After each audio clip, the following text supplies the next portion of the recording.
மருத்துவமனை. ரமேஷ் தன் தாயை உடல்நிலை சரியில்லை என்று அங்கு சேர்த்திருந்தான்.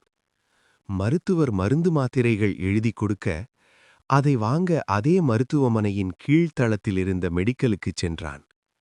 ரொம்பவே கூட்டம். டோக்கன் வாங்கிக் கொண்டு காத்திருப்போரின் இருக்கையில் அமர்ந்தான்.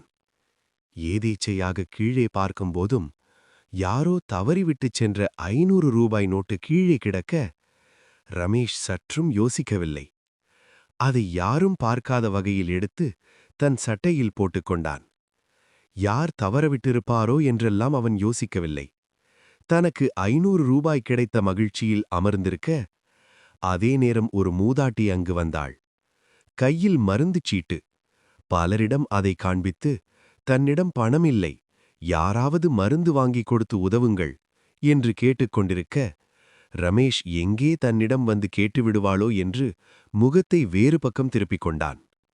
அங்கே ஒரு இளைஞன் தானாக அந்த மூதாட்டியிடம் சென்று, பாட்டி, நீங்கள் கவலைப்படாதீங்க, அந்த சீட்டை கொடுங்க, மருந்து நான் வாங்கித் தரேன் என்று கேட்க, மகராசனாக இருப்பா, உனக்கு வாழ்க்கையில எந்த குறையும் வரக்கூடாது, நோய் நொடி இல்லாம சந்தோஷமா இருக்கணும் என்று வாழ்த்த, அதையெல்லாம் எதிர்பார்க்காதவனைப் போல் டோக்கன் வாங்க வரிசையில் நின்றான். ரமேஷுக்குத்தான் மனசு சங்கடமாகப் போனது. உடனே எழுந்தவன் அந்த இளைஞனிடம் சென்று, தம்பி, இந்தாங்க 1000 ரூபாய், அந்த பாட்டிக்கு உதவுதலில் எனக்கும் பங்கிருக்கட்டும் என்று தனக்கு கிடைத்த 500 ரூபாயோடு தன்னிடம் இருந்த 500 ரூபாயும் சேர்த்து 1000 ரூபாயாக கொடுக்க, அந்த மூதாட்டியும் இவனை வாழ்த்தினார். மனநிறைவோடு மருந்து வாங்கிக் கொண்டு மேல்தளத்தை நோக்கிச் சென்றான் ரமேஷ்.